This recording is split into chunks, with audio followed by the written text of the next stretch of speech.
let's talk about bucktailing in an inlet. All right, so right now I have tied on a 1 ounce Spikes bucktail with a fat cow jig strip. A lot of you guys have been asking about that, so let's cast it out. What I'm looking for is rips. So right here I have a rip, this dark water right there, and a sandbar here, and then the channel there. So I want to fish this rip where things are coming around here, specifically with this lighter bucktail. We're going to cast up current. What I'm doing with this bucktail, being that it's so light, I'm letting it float down to the bottom, but also drift in the current. So it's currently in that rip, and I'm going to keep tension on my line to make sure that I actually can feel when it hits the bottom. This is when I'm starting out. I'll start out on the bottom, and then I'll work to the middle of the water column after a couple casts, and after a couple casts of that, work the top, see where the fish are. But once I get down to that bottom, I'm going to pop it, and just pop it a couple times, and that's floating the bucktail like that on the bottom. So it's going to float, hit the bottom, float, hit the bottom.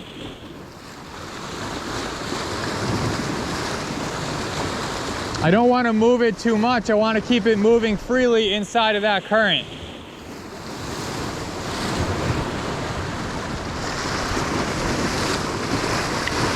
So now we're lining up with this sandbar right here. This kind of slopes up. And then we got the rip going out there. That's the rip.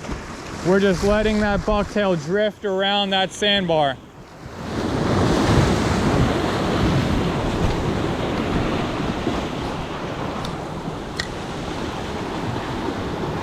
So we're gonna let it drop down to the bottom and also float down current. We're gonna keep tension so we feel that thud. And then give it a couple pops. And while we're popping, we're gonna crank a little faster to keep up that slack. And then just let it drop. Pop, pop. Pop, pop, and just let it drift.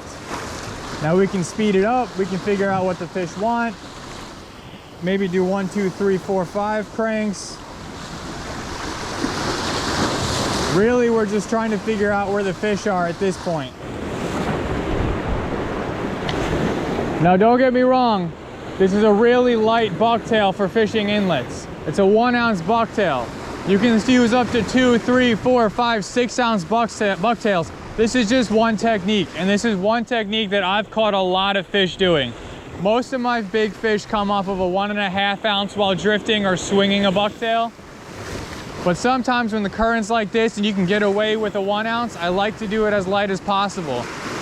Because then I can just swing it up higher in the water column. I can reel up quicker. It's one of those techniques that I've caught a lot of fish doing.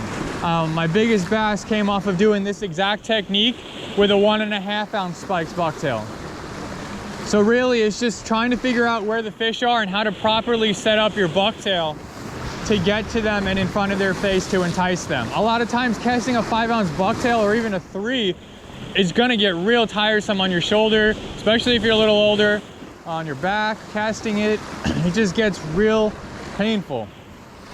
So I found that swinging a lighter bucktail, even down to a 3/4 ounce bucktail, I've caught a lot of bass doing 3/4, doing this technique and just casting up current more and letting it drift down and in.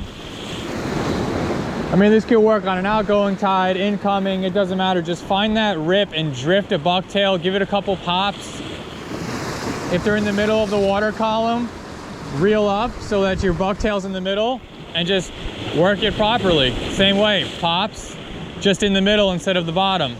If they're a little bit higher in the water column, do it a little bit faster, change to a lighter bucktail.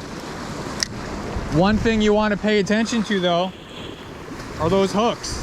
You want to make sure you have a good hook on your bucktail when you're changing sizes. Like if you go down to a 1 ounce or a 3/4, a lot of times you'll see a lighter wire hook. And that's not going to be very beneficial for you in an inlet. You're going to bend out real easy on just a schooly fish. Well guys, I hope this was an easy, quick learning experience for the bucktail for you. We're going to have more just like this. We're going to definitely teach more on the bucktail because there's so many different applications and ways to fish it. But if you want to see another video about bucktails, click over here. You'll see it. We caught a lot of fish in that video. And then down below, I'll link a playlist of all the fish videos that I've caught with bucktails. All right, so I'll see you guys next time. Thank you for watching. Stay real and have some fun on the water.